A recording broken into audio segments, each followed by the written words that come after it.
Are you a chiropractor with a struggling practice, having a hard time finding and keeping patients? Is your staff falling short of expectations? I'm Dr. Scott Sawyer, and DC Trainings has the answers that you need. So tune in now and find out how.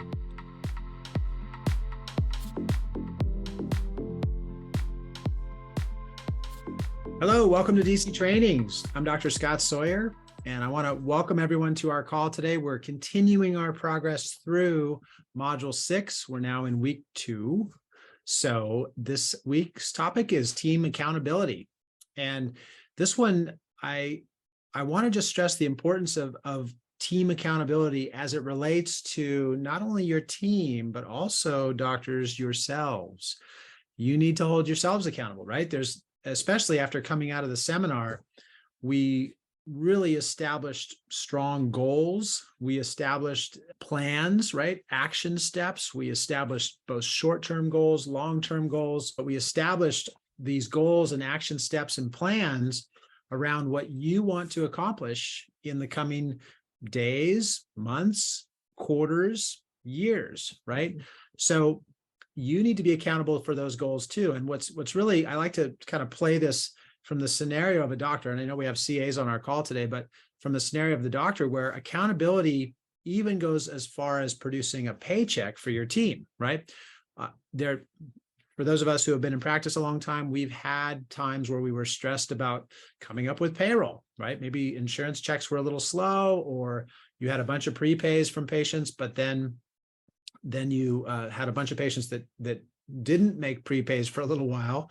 And so there was that abundance of money coming in, of revenue, and then that sort of dwindled down. And so we have these ebbs and flows in the practice, whereas payroll, that's a consistent expense every single time you issue payroll. So yes, even in my practice, as you know, efficient as I run my practice and as consistent as the income is, I've even had times where I was scrambling to make payroll. Well, I'm accountable for that. So why am I sharing that with you? Because there's been times where I stayed up late at night and even early in the hours in the morning to make sure that I had payroll ready to pay my team when it was due. And I want to make sure that you are accountable to your goals and your action steps in it, whatever it is that you put your mind to. So I share that example just so that it's clear that we're all in this together, right? We're all working hard together to help the team succeed and continue to reach our goals collectively. So just thought I'd share that as an example, but there's so many other examples. I won't waste any more time on that. I want to go right into our topic today, because team accountability means that everybody on the team is accountable for reaching those targets and goals. So let's get right into this and talk about team accountability as it relates to your practice. As a reminder, our next seminar now is on the calendar. So plug this into your calendars. It's going to be January 21st of next year, and we'll be talking about team development. So this is actually a great segue in preparation for that seminar, because what does team accountability mean when you don't have a well-developed team? And I'm fortunate because I have some CAs who have been with me for well over a decade, and their training it continues, but most of their training has been done. So they know what they're responsible for. They know how to do everything that's their responsibility. And so therefore their accountability is rock solid. They know exactly what they're responsible for. I'm able to hold them accountable for that part of that part of the practice. So get ready for that seminar in January. It's going to be great. January 21st, we'll really dive into all the details behind building a successful team so that there's balance and there's accountability. And I'll just put a cherry on top with an example. And I'm not saying this to brag. Maybe for the doctors on the call, this is something that you can strive for. But because my team is accountable for their responsibilities, I'm able to not work on Fridays, even though the practice is fully running and functional. I have an associate doctor who sees all the patients on Fridays. I have CAs who do the new patient intakes, the consultations, the exams, the report of findings, the financial arrangements. And so there's nothing that's not done on Fridays because I'm not here at the office. It's all done seamlessly. and patient care just continues whether I'm here or not. So doctors, that's another example of accountability, whereby when you hold your team accountable for a certain responsibility or for certain actions while they're in the office, that frees you up. And here's another example. I'll take this a step further. Anything, and this is more for the primary doctors on the call, and I'm an open book, so I'm going to say this even though my CAs are probably listening to this call, and I know there are CAs on the call, but I'm going to say this because anything that I do in my practice that I see that I'm the only one that can do it, immediately bells and whistles go off, red flags go off, and I think, wait a minute, if I'm the only one that can do this, that means if I'm not here, it's not going to get done. So anything that I see that I'm the only one doing it, I immediately restructure my thinking and I train somebody else to do that, which I'm doing. Now, let's use a simple example like adjusting. I love adjusting patients. I'm going to die with my boots on. I'll be adjusting as long as I can walk, but I don't want patient care to stop because I'm not here. And I use that methodology with everything in the practice. So I want you to look at your practice in terms of setting up your team accountability. Doctors, for you primary doctors, business owners, practice owners, if there's anything in the office that you're doing that somebody else could not do if you're not there, you should immediately be thinking about training someone to do that which you are doing immediately. Doesn't mean you're not going to do it anymore. It just means that you want to have the freedom to leave the practice for a short vacation or whatever it's going to be, and not have that thing go unfinished, because every function in the practice is an essential function. And if it's not an essential function, it shouldn't be happening in the practice anyways. So all those essential functions need to be delegated and somebody needs to be held accountable. And for the practice owner, that somebody should not be you. And once again, I just want to emphasize, it doesn't mean you're not going to do it. Like I said, I adjust patients every day, but when I'm not here, those patients are still getting adjusted. So, okay, anyways, let's keep going and dive right into team accountability. Obviously, here's an example of team accountability.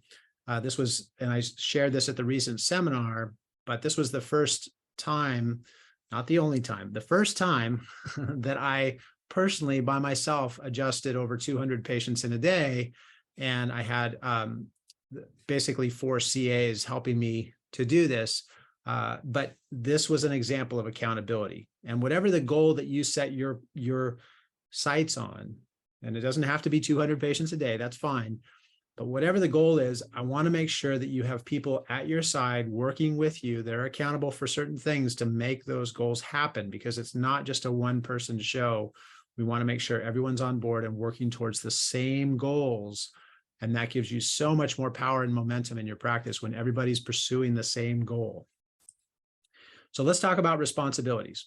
Here's some examples of accountability. We'll start with the PCA, the primary chiropractic assistant, or maybe your office manager. But your PCA is the one who is responsible for making sure that the weekly report, and I'm just going to hold one up here so you know I'm in practice like you, and I definitely walk my talk.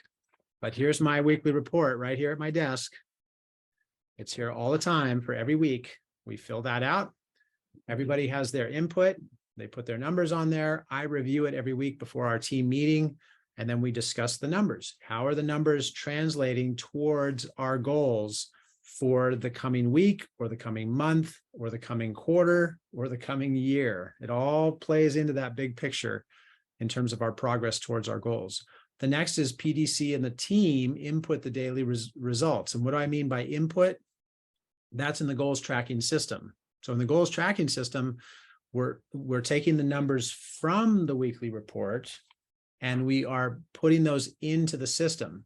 And this is something, and I've shared this before, but I'm really proud of the goals tracking system because it has different ways that you can utilize its strengths or its reports or its accountability. And that is, you can, as the primary doctor of chiropractic, as the practice owner, you can assign it in a way that you put in all the numbers. I know there's some of you on this call right now that you want to put these numbers in. So your team gives you the weekly report, you take the numbers and you fill those into the goals tracking system. Literally takes less than 5 minutes a week. It's not very much time, but that 5-minute weekly input will then, spit out all the information and the reports that you need. The other way is to simply, with the check of a box, to make sure everyone on your team is accountable for putting their own results in. And from there, they get to put in the information that produces the reports that you as the PDC are then reviewing. And that's what the third line on the screen is that the PDC ultimately is responsible for the success rate reports, which I'll show you today as part of our call. And in reviewing those success rate reports, you know who is fulfilling their responsibility in terms of what their accountability is in the practice, right? If they're falling short of the goals, you know exactly who to go to. If they're exceeding the goals, you know exactly who to reward for their efforts. So there's a real tight ship approach to running your office by delegating these responsibilities to the correct people, and then again, holding them accountable for the results in the system. And I know many of you are probably thinking this right now. Well, wait a minute, let's just take report of findings. Well, let's take new patients as an example. You might assign new patients to one person. So you might say that one person might be the one that's reporting on the new patients, but everybody's input with regards to new patients is important. Actually, here's a better example. Let's take patient visits. You might have 2 or 3 CAs or more, and they're all working at different times on filling the patient schedule, working on patient visits, rescheduling missed appointments, adding new patient appointments in, setting up care plans. All of those appointments are going in, and it's going through multiple people. But what happens when you don't hold one person accountable is you get this finger pointing when there's a problem. Of course, when everything's going great, all eyes are on the person that wants all the credit, right? And there's a great saying, and it says, they never try to tackle you unless you're the one with the ball. So you're not the one that's going to get tackled if you don't have the ball. It's only the one with the ball that everyone's trying to tackle. What does that mean? It means when you're winning and when you're doing so well, that's when you become more of a target, right? So in the case of this example, if the numbers are going great, of course, there's going to be somebody standing out and saying, yeah, I'm the one that drove those patient visit numbers up. It's me. I did it. But when the numbers aren't so good, the opposite's true. Then there's the finger pointing. I don't know why the patient visit numbers are down. I don't know why our success rates are crashing. I don't know why there's no money in the bank. It's them. I didn't do it.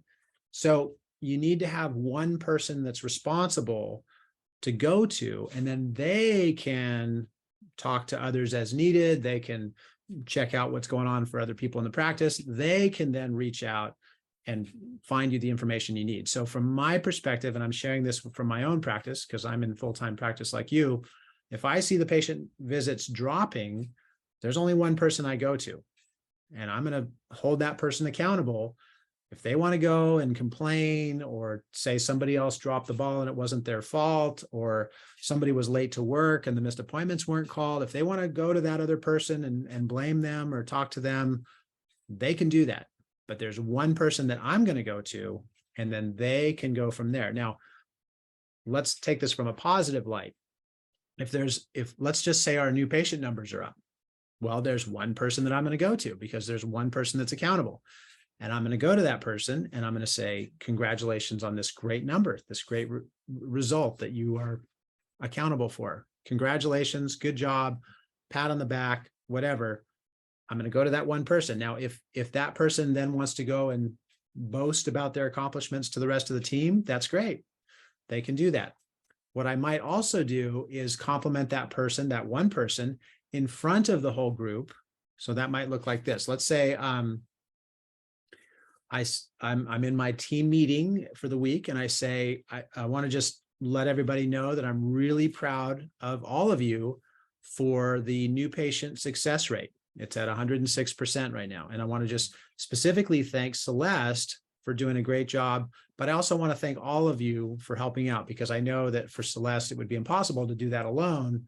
So everybody's input here is to be acknowledged and commended, and I'm proud of all of you, but I want to specifically thank Celeste for letting me know specifically how well this success rate is doing. So thank you, Celeste, and thank you all. So that's just a way that you can spin that into a positive. Now, I wouldn't do that in a negative scenario. Like if the success rate was down, I wouldn't sort of collectively tell everybody how unhappy I am with the success rate and then target one individual who's responsible for it. I'm not going to do it that way, but I would go to that one individual privately and say, I'm not happy with this result.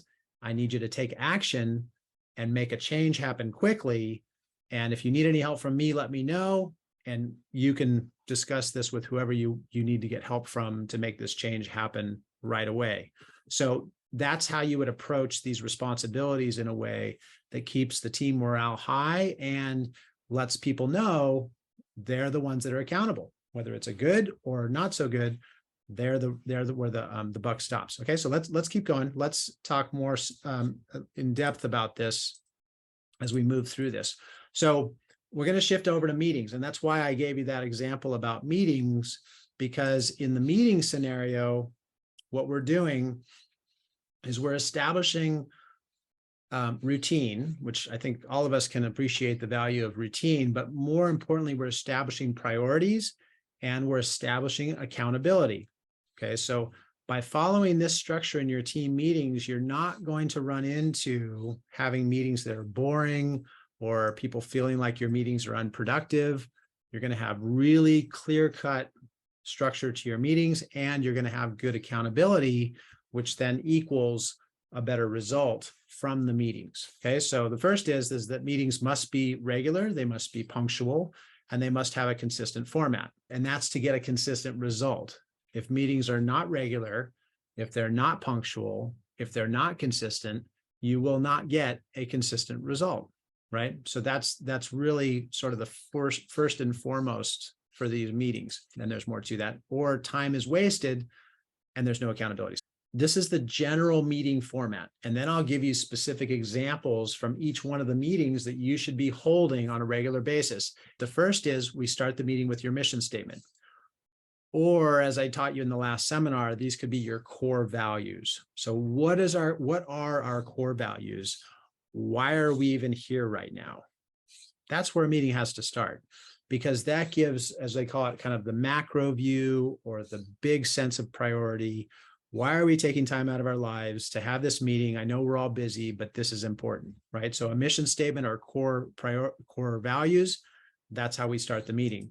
From there, we're going to look at the previous meeting notes. So what action steps did we leave off with last time that we want to talk about and make sure that they were either done and completed, or are we going to need to carry those over into our next chunk of time to make sure that they are completed? Or are we going to decide together that those items aren't important anymore? We might decide that too. We thought last week that was really important. This week, not so important, right? Maybe we had a week of really low new patients, like, no new patients for the whole week. And so last week we were sort of in panic mode saying, hey, we got to get our new patients up. What are we going to do? And one of those action steps might have been, XYZ marketing to get the new patients in. Well, on hindsight, after we implemented X new patient marketing plan, it produced plenty of new patients. And so the subsequent week we met our goal for new patients. And so Y and Z became not as important. Let's just stick with X because it's working. We're hitting our new patient goals now. Let's stick with that and take the other two off. So that's why on the screen right now, you're seeing the previous meeting notes, and then CO stands for carryover, or it could be that it's crossed off. could stand for that too. So depending on what you decide with those meeting notes from last time, that's what's going to determine the carryover. Next up is the reports. So on this one, it says SR, which stands for success rates, and action steps. So everybody, once again, is accountable for a specific area of the practice and a specific measurable result. Now, this is a trap that we can all fall into, but I'm going to help you to not fall into it. What do I mean by that? Let's just say I go to a CA and I say, what is your top 3 responsibilities for your job here? What are your top 3 responsibilities? Well, my responsibilities are patient visits and to run the front desk. Okay, that's great. And that's a good answer, except that how is that measurable? See, all this has to funnel into a success rate. If it's not measurable, I mean, we can all fill the hours of the day with stuff that we're doing. We can all stay busy. We can all make it look like we're busy. And I'm sure, we are all busy.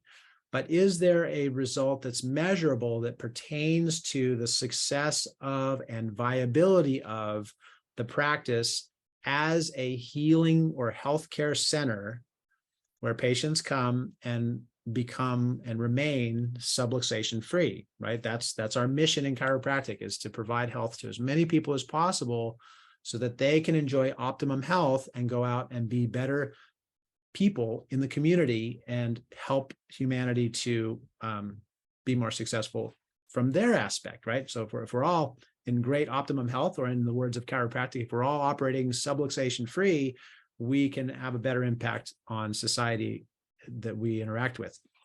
So where was I going with all that? Well, each person has a success rate. Each person is going to report on that success rate as part of the meeting and the action steps behind it. Okay, so I'm going to just back up real quickly, because the other important aspect about this third step in the process is these are timed.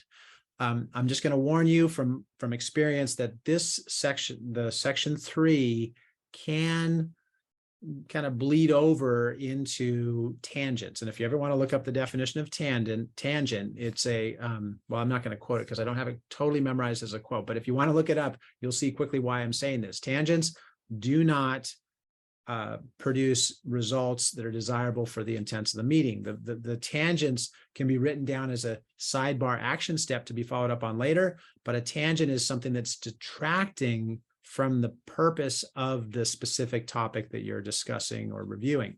So we want to make sure that we're not going off on too many tangents. And by having a measurable success rate, it keeps you laser focused on every action step pertaining to that success rate and the accountability of that individual to produce that success rate. So it really keeps this honed in focus, and it'll reduce tangents during meetings.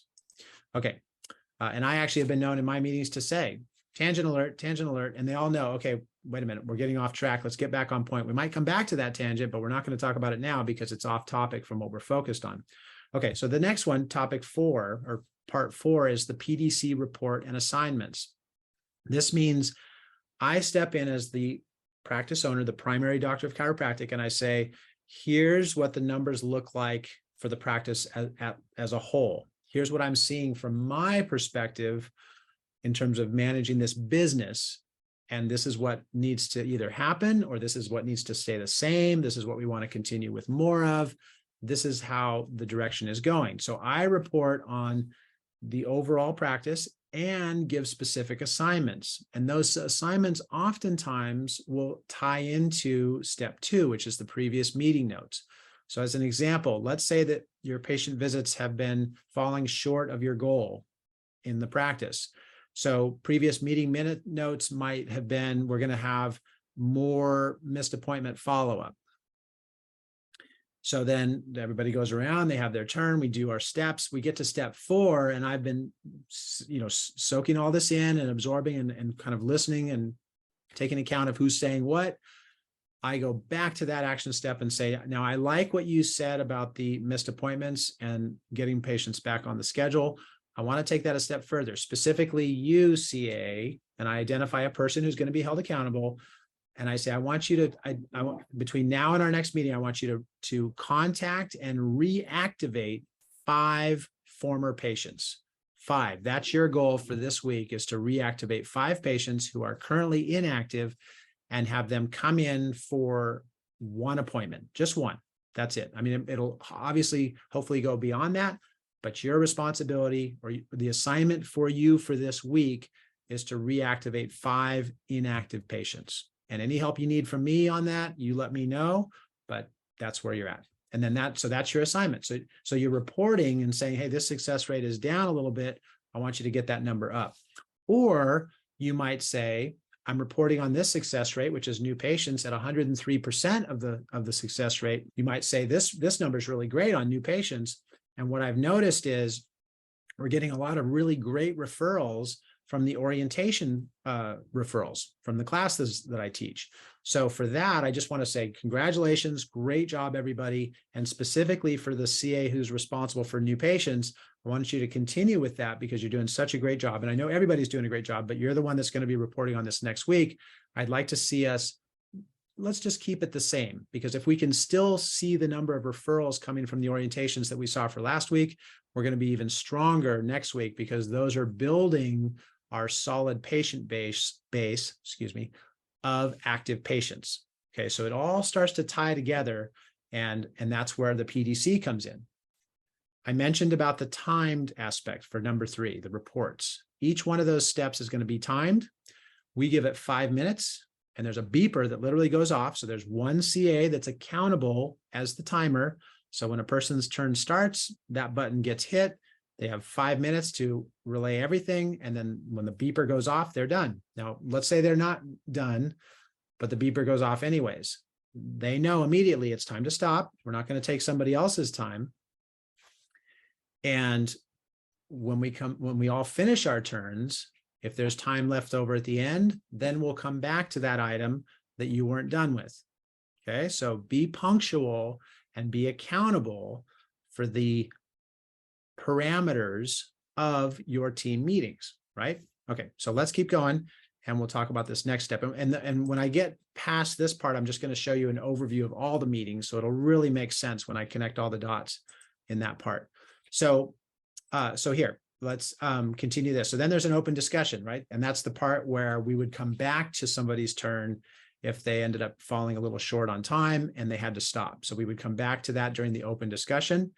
And then we repeat our weekly goals. So, all right, everybody, we had our discussion. We got that nailed down. That's going to be great. We're going to continue with that. We're going to change that. Good job, everybody, on your reports. Now, our weekly goals are, and I just point right to who's in charge of new patients. That's you. What's our goal for new patients? It's this. Perfect. And then for you, what's our goal for patient visits? That's for you. That person reports on the patient visit goal. Then how about revenue? That's you. Yes, this is our revenue goal. How about report of findings? That's you. Okay, yes, that's our report of findings goal. And how about care plan renewals? That's our care plan renewals goal.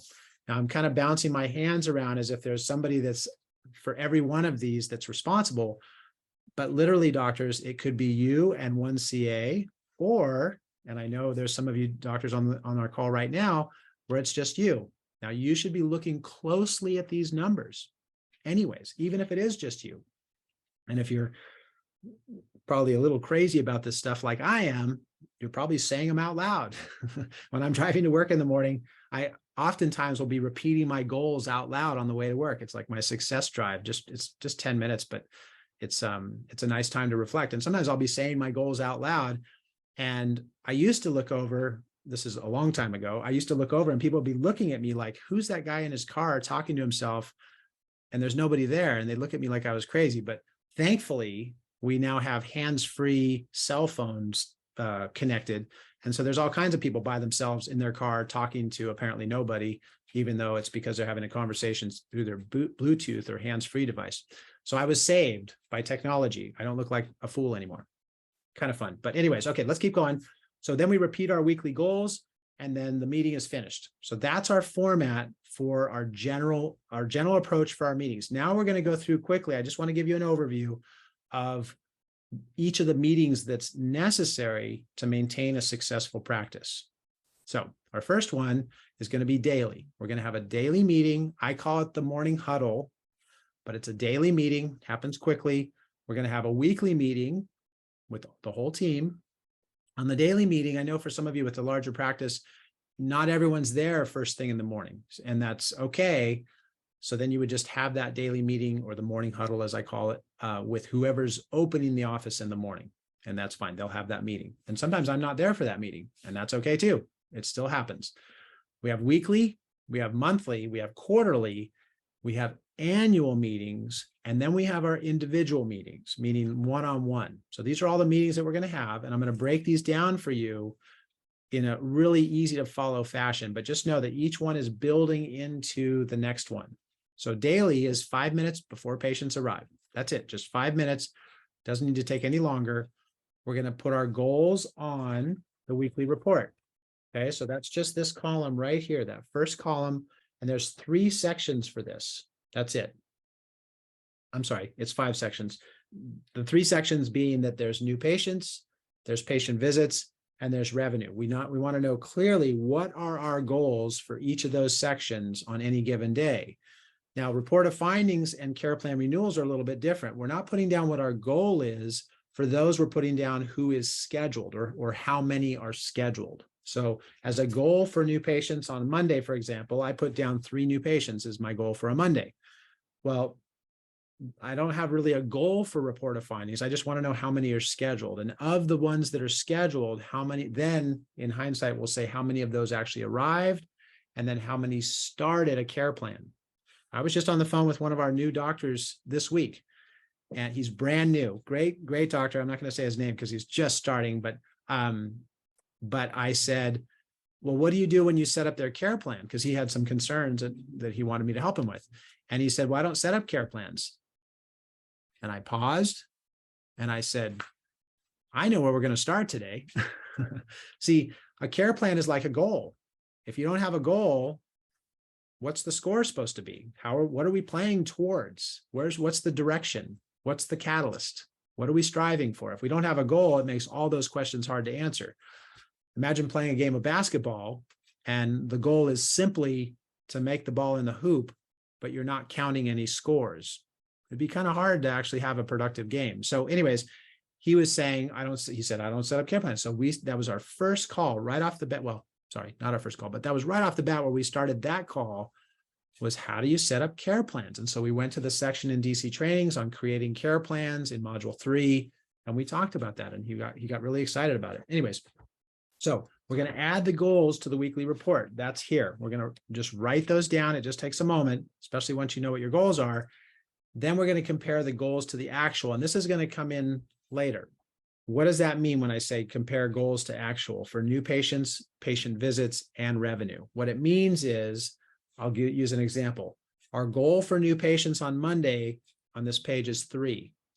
Our scheduled, not our actual, but our scheduled was 5. So on this day, our goal was 3, but we had 5 scheduled. Now that's a great place to start the day because going into the day, we haven't even started yet. And I already know we have more new patients than our goal on the books. Great, high five, we're going to coast through this day. What if our goal was 3, but when I looked at the schedule in the morning for the morning meeting, there was only 1 on the schedule? Well, it can be a little disheartening unless you have great action steps. The action steps might be your marketing plan. And you might be able to say, well, even though we only have 1 new patient on the schedule and our goal is 3, I know what I can do right now. I'm going to call some inactive patients. There's a patient I've been trying to get a hold of as a new patient. We've been having trouble with his schedule. I'm going to call him back. We're going to get him in today because I want to make sure that we hit our 3 new patients for the day. So it gives you a sort of a blueprint for how you're going to structure your day by looking at the goals and comparing them with what's actually scheduled. What if your goal was to see 50 patient visits today, and when you looked at the schedule, there was 75 on the schedule? No problem. I should be able to, there's not going to be half the patients scheduled aren't going to cancel, so I'm most likely going to hit the goal. Likewise, if I have a goal of 50 patients today, but there's only 20 on the schedule, that's going to be hard to hit that goal. So I might want to adjust my goals, or I might want to get some more people on the schedule. One way or the other, so we can hit that goal, that needs to happen. Let's take revenue. Let's say your goal today, and I'll just share mine. Mine on that day was $3,500. I wanted to collect $3,500, and that's not counting insurance. That's only cash collections. So that was my goal. Well, as it turned out on that day, we only collected at the end of the day $1,300 over the counter. So we didn't even hit half of our goal. Whoa, do you think that's going to come up in our weekly meeting? Oh yeah, of course it is. But back to stay on point with the daily meeting, that sets us up ahead of time saying, wow, it's going to be hard to hit our goal today. If our goal is 3,500 and we only have 1,300 scheduled payments coming in, we might want to, I don't know, maybe during the report of findings for that day, because we're doing the same thing for the report of findings. On that day, we have 3 report of findings that are scheduled, 3 arrived, 3 started care. If I know that our regular incoming monthly payments aren't even enough to reach the goal, maybe during those report of findings, I might put a little more emphasis on prepays just for trying to reach the goal for that week, right? Or maybe I'm ahead of schedule and I don't want to put more emphasis on prepays. I want to just set up more monthly plans. And again, this is all kind of being selfish and saying, so I reach my goals, I'm going to dictate what happens in my practice today, when really the unselfish side of me should just be about serving all of our patients, and whatever they set up with their payments, that's great, as long as they're getting chiropractic care. And I know that that's the primary focus, but there's a little, competitive side of us that can come out when we're setting up these goals, and we're reviewing this stuff as a game plan for how we're going to structure our day so that in the big picture, we reach our goals. Okay. That's about team accountability. Okay. So we compare our goals to actual. That's in the categories of new patients, patient visits, and revenue. And at the end of the day, then we add in the results. That's where I got ahead of myself a little bit. I said it backwards. But now you can see it on your screen. So then I add in my results. And on this particular day, just as an example, for new patients, our goal was 3. We had 5 scheduled. So we were real happy about that, because for sure we're going to hit our goals. At the end of the day, we ended up with 4, right? So somebody either missed their appointment or rescheduled their appointment and didn't show up, but we still came out ahead of our goal because we had that cushion. Okay. That's a nice cushion to have when it relates to all of these goals. So just wanted to share that with you. That's the flow for the 5-minute meeting. Let's keep going. And now we're going to jump into the weekly meeting. And this is a 30 to 60-minute meeting every week, and have a set day and time. I know there's one doctor who likes to do his meetings on Fridays because they finish out the week and they have their meeting. I know another doctor who likes to do it on Tuesdays because Mondays are just too busy for them. So they do it on Tuesdays. I like to do it on Mondays.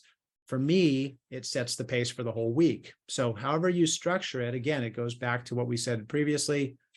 Consistent format for meetings is essential. So here's how we go through our flow. Mission statement is first, or core values, previous meeting notes, starting to look familiar, right? And with carryovers, we report on our success rates and action steps. This is timed and it goes around in a circle. Each person has a set amount of time. The PDC goes last at the end because that's who's giving the reports and the assignments. Okay, so that's important. That's who goes last in that circle. Then there's open discussion, and we repeat our weekly goals, and the meeting's finished. So there's that flow. That's the weekly meeting. 30 to 60 minutes every week, same day, same time, same people, same channel, and it'll be much more successful. Now let's go to the monthly meeting. Now the monthly meeting happens on the first weekly meeting of that month.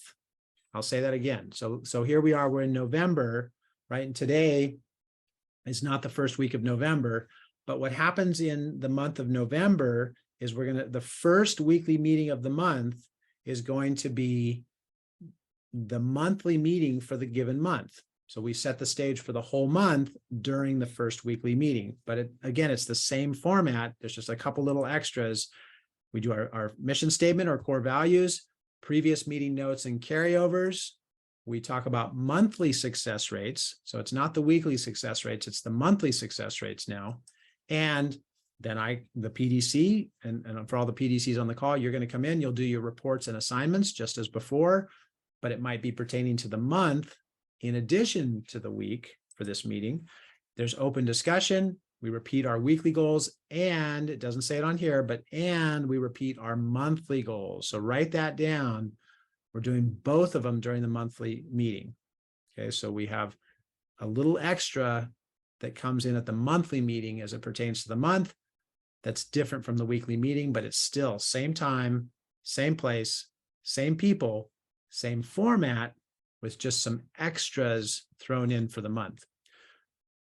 Okay. Now, let's talk about our quarterly meeting. Quarterly meeting is different, same format, but there's a couple new additions. The first change is going to be that the quarterly meeting happens over a half a day or even a full day, and it's during production time, meaning that it's going to happen when there's no patients in the office I actually like to leave the office. That's why, as it says, it's away from the practice. So we like to go out, we have food, we get out of the office, we go and we call it our fun day. So we do this over a half a day. We go away from the office and do something fun. We've done lots of things. We've gone bowling, we've gone whale watching, we've gone to the beach, we've gone wine tasting. Make it a fun day. Make it a half a day where you get out of the office and you clear your mind and there's no distractions in the office or the busyness of the office. It's just you with your team having fun, talking about your goals, your path, or if you will, or the direction you want to go. So it's away from the practice. You're going to get some food. It starts out with the same format, but I'm going to be reviewing the success rates. Okay, this is important. So I talk about the success rates. What are they? Who's accountable? And what are the numbers? So are the success rates above where we want them to be, above the threshold, or are they below the threshold?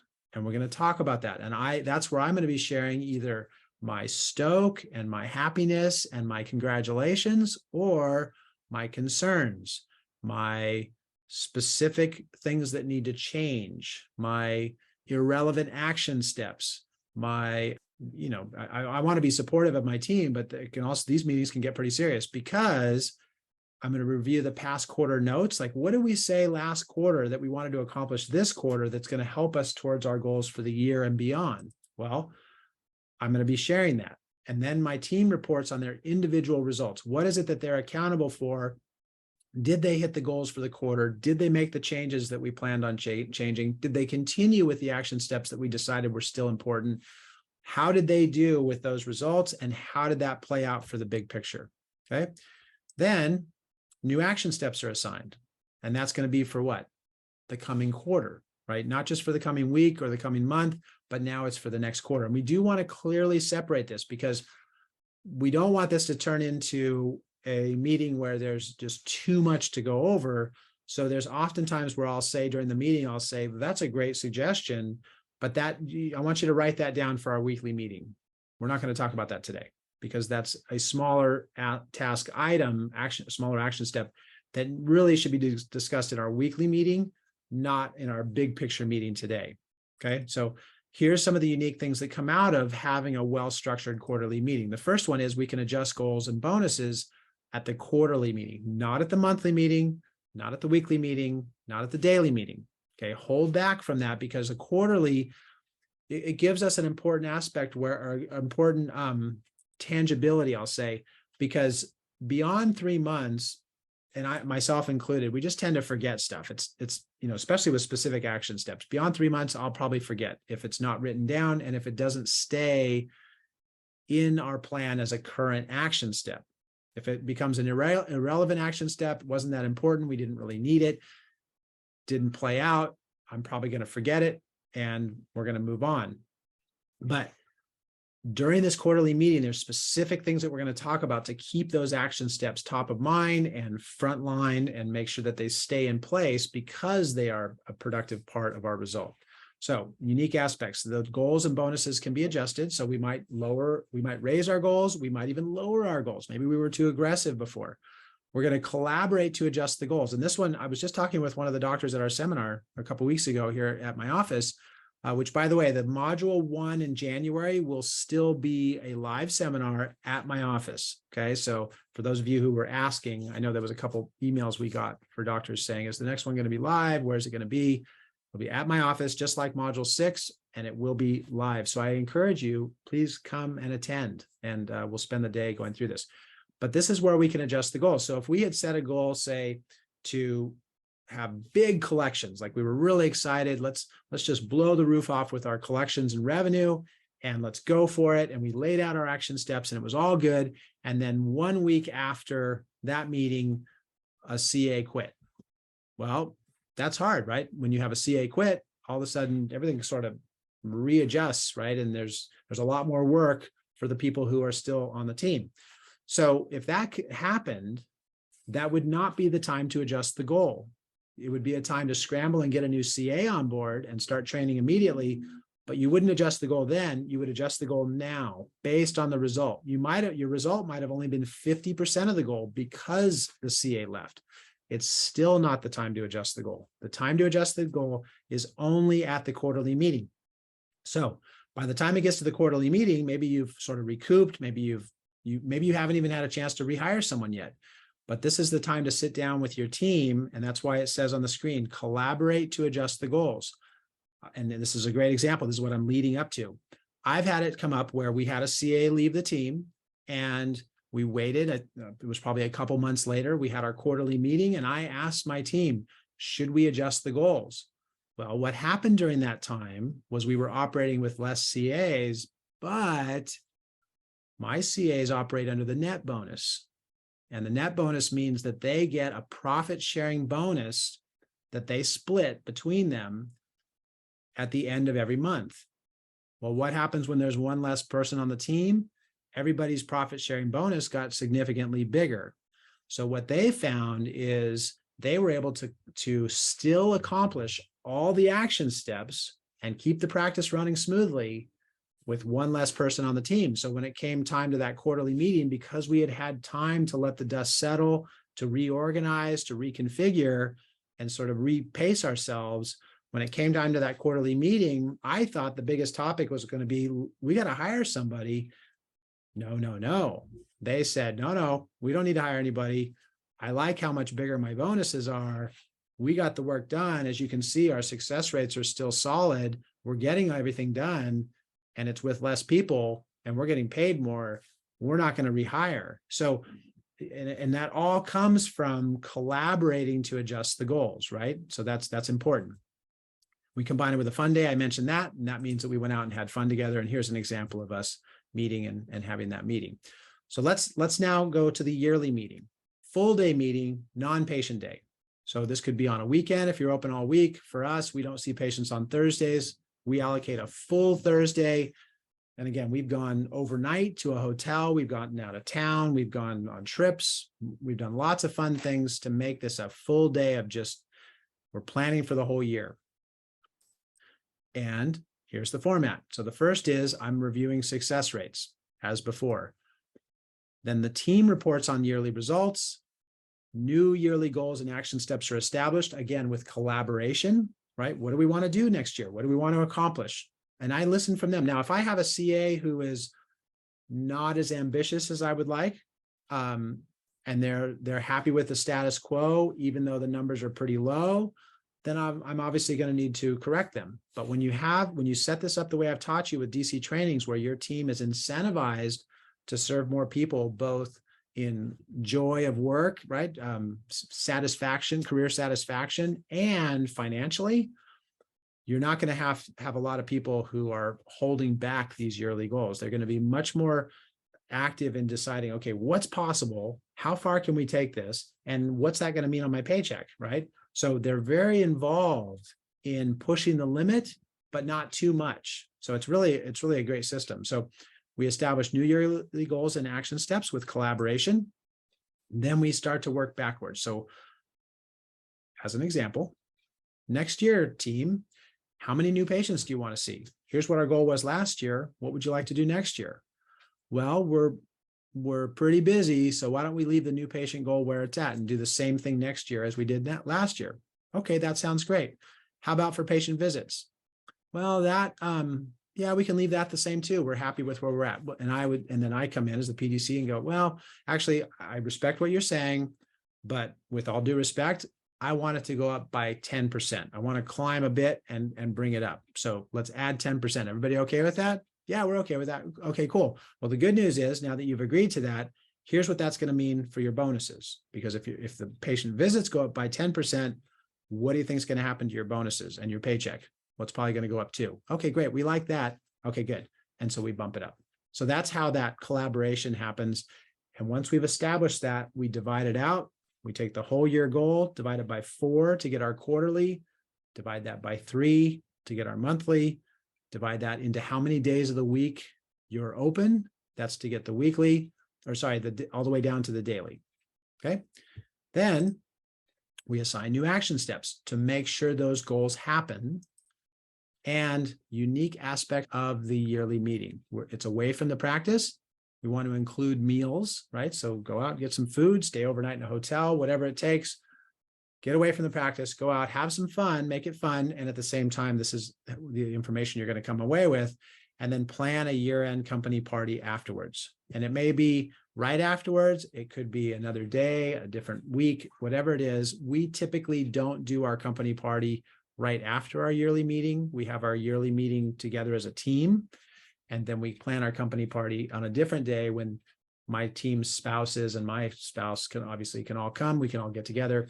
But I do want to say this, that I always start the company party with the spouses and everyone there. The first half hour is structured goal setting, always. So I just give everyone a blank piece of paper and I do just what I did with you at the seminar. We spend 15 to 30 minutes writing out our goals, prioritizing our goals, organizing our goals, and then action steps. Well, not so much action steps, because I want to just get the goals down. It's a short time frame and the spouses are there. They don't want to work, but, or maybe they do. It's pretty fun. But then we want to establish those goals with target dates. Okay. And we've obviously gotten into that from the seminar. So that's all set already, but that's the format of that. Just 15 to 30 minutes. We start our company party off with that. Everybody writes down their goals. We prioritize them. We add target dates, and then we party, right? And we have a great time. Okay. So with consistent meetings, we assign focuses. We view the success rates. If the success rates are above 100%, then we have specific action steps for that. If the success rates are below 100%, then we have specific action steps for that, right? For all of this, delegation is essential, or accountability is essential. So when you're delegating something to somebody, they are now accountable for that result, and that is essential. We'll wrap this up. Regularly scheduled meetings ensure best results and a strong morale for the entire team. Okay, that's really essential. But what does that do? That allows you to play to win. See, you have a score. This is like a basketball game. We're not just throwing balls through the hoop. We have a specific goal in mind, and that is to win that game and come out with the highest score.